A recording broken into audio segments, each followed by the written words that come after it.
Imagine having a mobile that doesn't have the ability to talk to computers on the internet. You couldn't do a Google search. You couldn't send and receive mail. As time has gone on, more and more devices have shown up on the net. They too need to have addresses as well. So the internet was designed in 1973 and launched in 1983. And in that time frame, we thought it was an experiment. So we allocated address space, sort of like telephone numbers, sufficient to define 4.3 billion termination points in the internet. Now, I can tell you in 1983 that seemed like it would last forever, but remember, it was an experiment. The thing is that the experiment never ended. In 1996, we designed a different format for internet packets called IPv6. It has 128 bits of address space. Translating that, it's 3.4 times 10 to the 38th addresses. Okay, I'll translate again.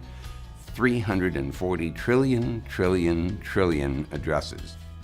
There are already 5.5 billion mobiles in the world. If they all had internet addresses, it would exhaust instantly the IPv4 address space, which, as I said before, is only 4.3 billion addresses.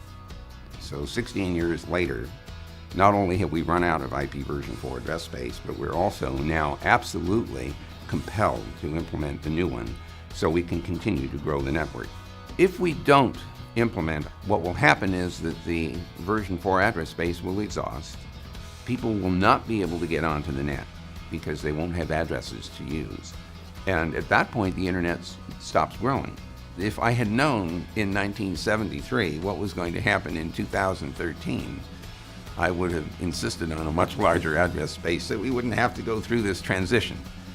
On June 6th this year, we are all, Google and others on the internet, are going to turn on the IPv6 capability. And that is the launch of the new, larger internet.